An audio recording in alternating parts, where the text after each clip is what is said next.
Assalamualaikum warahmatullahi wabarakatuh.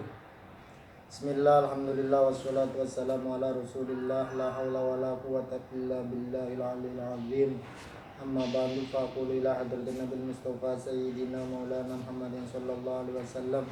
Ana khususan malik hadzal kitab asy-syekh Syarfuddin Yahya al-Amriti wasy-syekh Abdul Muhammad bin Daud Sanajul Mafirul Marhamina Tuhan Majal Jannah Tengah Wahum Wabi Barakatihim Wabarmatin Ittaqul Bana Butuh Al-Arifin Lana Walahumul Fatihah. Bismillahirrahmanirrahim. Alhamdulillahirabbil alamin arrahmanirrahim maliki yaumiddin. Iyyaka na'budu wa iyyaka nasta'in ihdinas siratal mustaqim siratal ladzina an'amta 'alaihim ghairil maghdubi 'alaihim waladdallin. Amin. Bismillahirrahmanirrahim.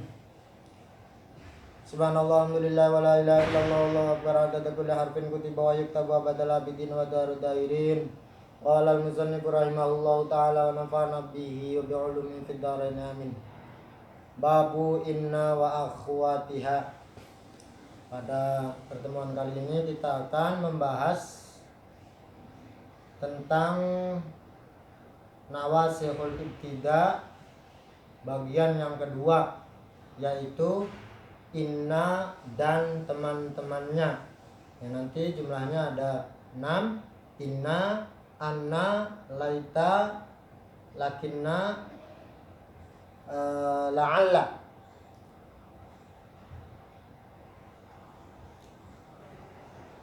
Inna, anna, laita, ka'anna, lakinna, dan la'alla. Ada 6. Tansibu innal mubtada isman wal khabar tarfa'uhu ka inna zaidan duna bar wa mithlu inna anna laita fil amal wa kadza ka anna lakinna la'al wa akadul ma'na binna anna wa laita min alfazi man tamanna ka'anna li tashbih fil muhaki wasta'malu lakinna fi istidraki walitarajji wa tawakku'i la'al ka qawlihim la'alla mahbubi wasol. Tansibu innal mubtada isman wal khabar tarfa'uhu ka inna zaidan dzu basar wa mithlu inna anna laita fil amal wa hakadza ka anna lakinna la'al. Bahwa inna beserta teman-temannya yaitu anna, laita, ka anna, lakinna, dan la'alla itu mengamal menasobkan mubtada menjadi isimnya dan merofakan khobar menjadi khobarnya. Jadi nawasihul ibtida yang kedua adalah inna dan teman-temannya, dan pengamalannya adalah tansibul isma wa tarfa'ul khobar, menasobkan isim yang tadinya dirofakkan menjadi mubtada kemudian dan merofakkan khobar yang tadinya khobarnya mubtada. Contoh, inna zaidan dzu nadharin. Sesungguhnya Pak Zaid adalah orang yang memiliki angan-angan, cita-cita yang tinggi. Lah, lafaz inna zaidan dzu nadharin ini asalnya sebelum kemasukan inna adalah zaidun dzu basarin. Lafaz zaidun dirofakkan menjadi mubtada dan lafaz dzu basarin dirofakkan menjadi khobarnya mubtada. Lah, setelah kemasukan inna maka susunannya menjadi rusak. Yang tadinya lafaz zaidun dirofakkan menjadi mubtada, setelah kemasukan inna dinasobkan menjadi isimnya inna. Lafaz dzu yang tadinya dirofakkan menjadi khobarnya mubtada, setelah kemasukan inna maka dirofakan menjadi khobarnya inna. Begitu juga perangkat ataupun teman-temannya inna dan yang teman-temannya inna. Lah, selanjutnya inna dan teman-temannya itu memiliki faidah sendiri-sendiri. Untuk inna dan anna itu artinya ataupun fungsinya untuk taukid, ya, untuk taukid, menguatkan.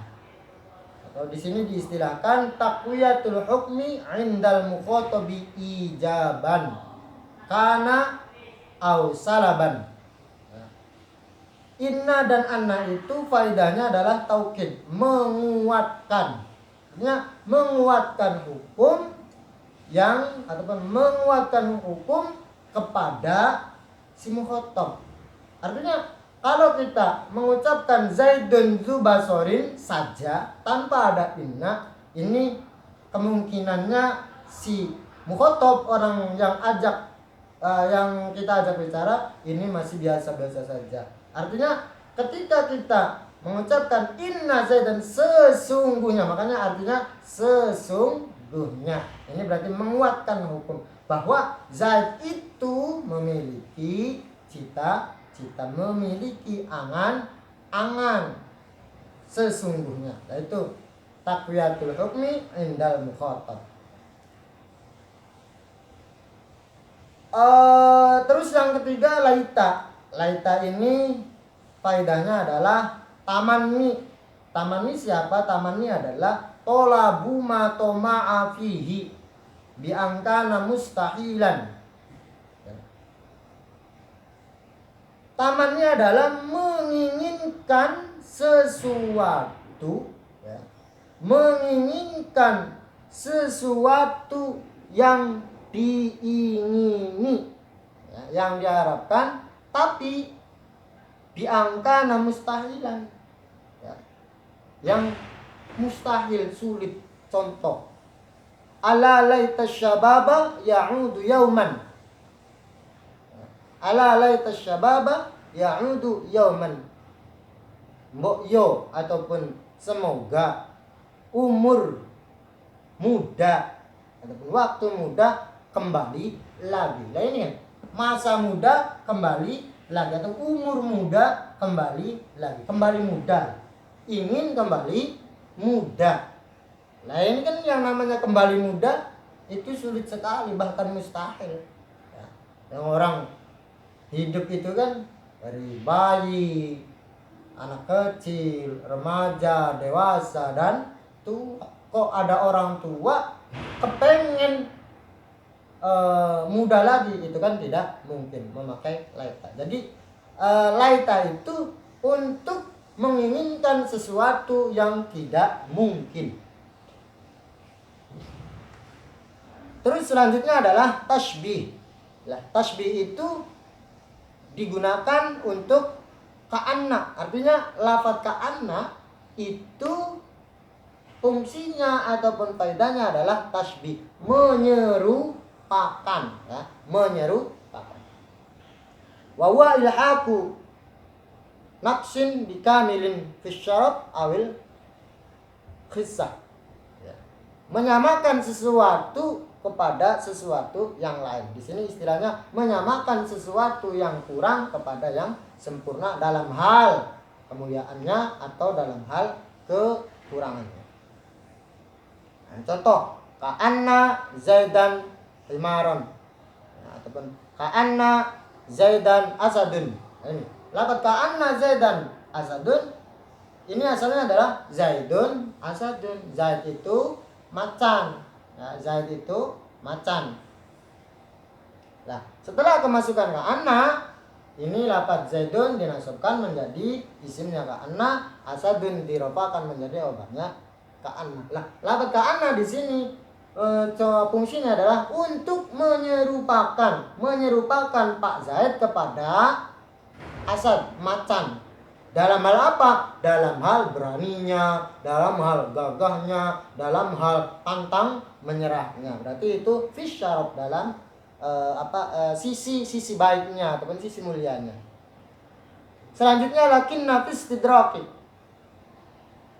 Wasta'malu lakin nafis tidraki. Artinya lakinna itu berfungsi untuk istidrak.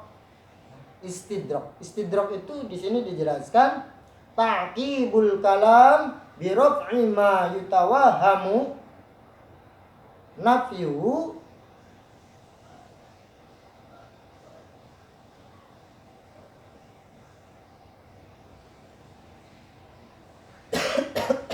di sini dijelaskan ta'qibu mana ini ta'qibul kalam bi nafi ma yutawahamu subutu au itsbatu ma yutawahamu nafyuhu. Memunculkan ungkapan. Ta'qibul kalam memunculkan ungkapan tujuannya untuk merofakkan untuk menghilangkan sesuatu yang tidak ada pada ungkapan sebelumnya. Memunculkan kalam ataupun menambahkan kalam tujuannya apa? Untuk menghilangkan sesuatu yang diduga tidak ada pada ungkapan sebelumnya, atau menetapkan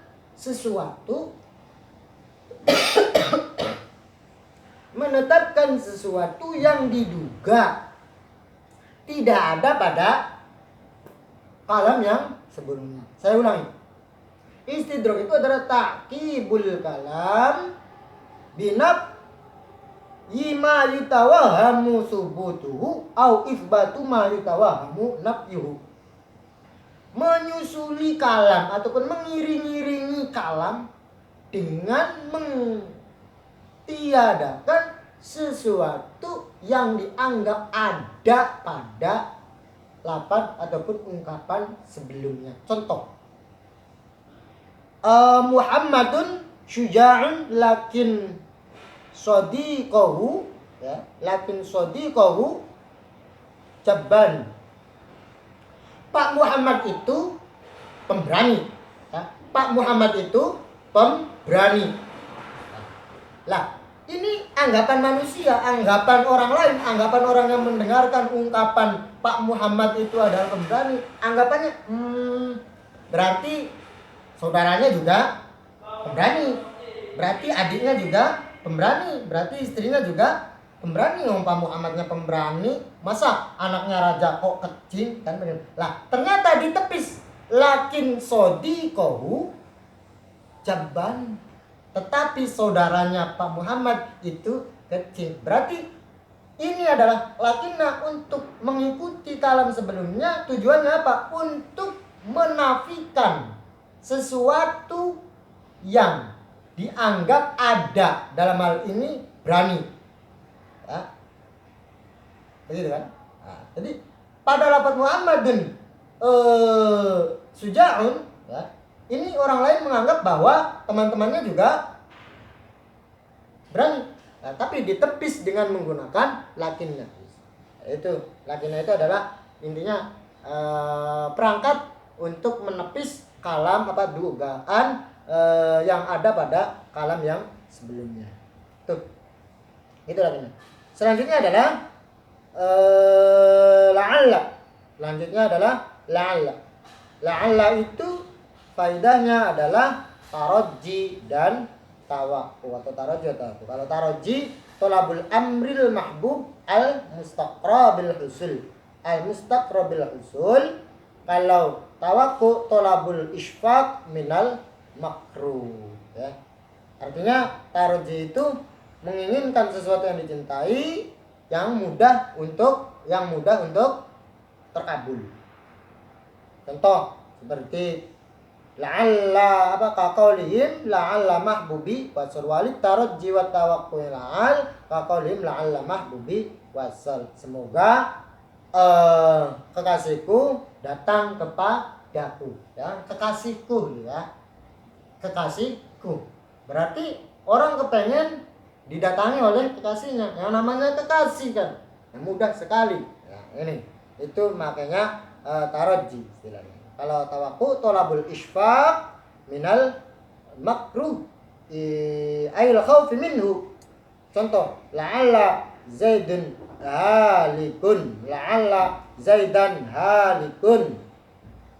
Nah, semoga Pak Zaid itu rusak. Semoga Pak Zaid itu rusak. Ini kan menginginkan apa namanya ya? Harapan-harapan belas kasih lah ya. Artinya daripada Pak Zaid tetap ada, nanti akan membuat lingkungannya menjadi kacau dan yang lain sebagainya. Maka ya sudahlah, kita berharap Pak Zaid itu sirna saja. Itulah fungsi ataupun arti daripada nawasul ibtida kelompok kedua, yaitu inna beserta teman-temannya yang mengamal tansibul isma wa tarfahul khobar. Yang terakhir perlu diketahui bahwa untuk inna dan teman-temannya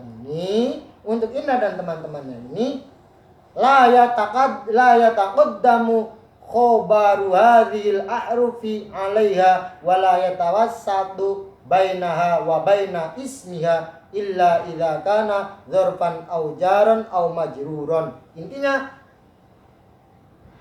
khobarnya inna dan teman-temannya itu tidak boleh mendahului daripada perangkat inna dan teman-temannya. Begitu juga tidak boleh tidak boleh menengah-nengai antara inna dan teman-temannya dan isimnya, kecuali berupa, artinya kita tidak boleh mengucapkan begini, asadun inna zaidan, nggak boleh. Asadun dulu, khobar dulu, terus baru inna beserta isimnya, nggak boleh. Atau nggak boleh lagi khobar ini menengah-nengai antara inna beserta teman-temannya dan isimnya. Tidak boleh kita ucapkan inna asadun zaidan. Berarti asadun khobar menengah-nengai berada di tengah-tengah antara inna dan zaid. Ini nggak boleh, kecuali khobarnya itu berupa dzaraf atau jar majrur. Contoh dalam firman Allah Ta'ala itu, inna fi dzalika la'ibratan liulil albab. Itu inna wa inna. Nah, setelah inna ternyata khobarnya fi dzalika. Ya, itu kan fi dzalika, itu kan khobar. Berarti menengah-nengai khobar ini berada di antara inna dan isimnya, yaitu la'ibratan liulil albab. Ini bisa terjadi. Kenapa? Ini termasuk pengecualian. Ya. Kenapa pengecualian? Karena ini berupa susunan jar majrur. Boleh saja. Jadi jar majrur itu laksana sultan, mau ngapain aja terserah. Itulah untuk pertemuan kali ini. Semoga bermanfaat dan mendapatkan berkah dari pengarang kitab Nazm Amriti. Cukup sekian dari saya. Assalamualaikum warahmatullahi wabarakatuh.